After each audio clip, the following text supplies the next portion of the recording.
in this part, we'll talk about Laplace's force. What is the electromagnetic force?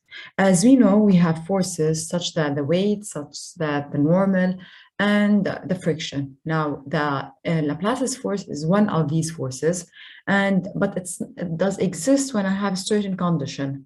So, what is the condition in order to have Laplace's force? We must have a conductor Mn, which is traversed by a current, and placed in an external magnetic field B. So I have a current, I have an external magnetic field B, and it's submitted, in this case, this conductor will be submitted to an electromagnetic force F, which is called Laplace's force. Now, what are the characteristics of this force? The point of application of this force will be the midpoint of the conductor. So for example, here, and this is the conductor Mn, it's traversed by a current I, and it's placed in an external magnetic field B, which is upward. So in this case, we'll have a electromagnetic force F. The point of application is the midpoint of Mn.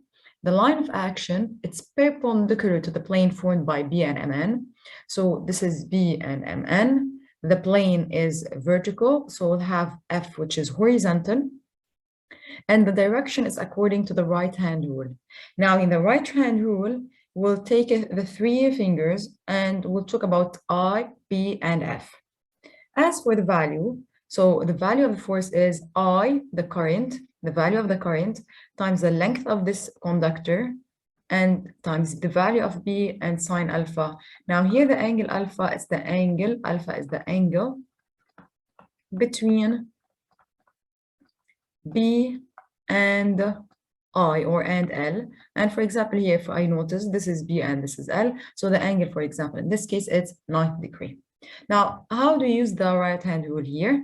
In this case, I will take the first finger, this is I, the second one is B, and the angle must be 90 degrees. So the resultant, or in order to find F, this will be the force F. So it's also perpendicular. So we notice that F is perpendicular to the plane formed by I and B. Example, I have a conductor, rod AB, of length AB equal 20 centimeter. So here it's equal to 0.2 meter of mass M. It can slide on the rail M and M prime and prime, being two parallel conductors, always perpendicular to the rail. Now the extremities M and prime are connected to a generator and switch K, which is traversed by a current I of value I equals 1.2 ampere. Here we have the direction of the current, and here we have the value. All the set is placed in a uniform magnetic field B, as shown in the figure below, or in this figure. Verify the existence of an electromagnetic force on AB. So in order to verify, I can simply say AB is a conductor, and it's traversed by electric current I. Since here we have the current, so this will be the direction of the current, and placed in an external magnetic field B,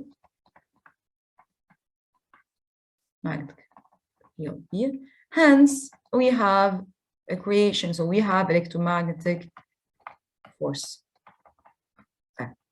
Now, what are the characteristics of this force? When I talk about the characteristics, so I will say point of application,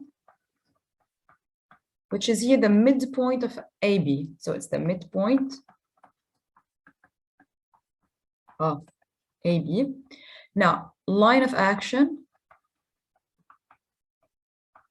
it's perpendicular to the plane formed by B and Mn. And in order to find the direction, we'll use the right-hand rule. So direction, right-hand rule. And here, by using the right-hand rule, I will take the direction of current. This is the direction of current here. I will take the one that's passing through AB, and I have B inside. Then we'll have the force to the right. Then this will be here to the right.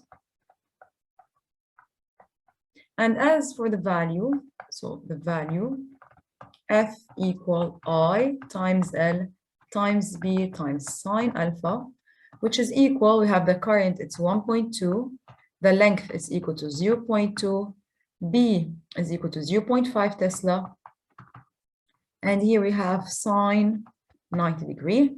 So we'll get here as answer, it's 1.2, so this is sine 90, it's equals to 1, so we'll get 1.2 Newton.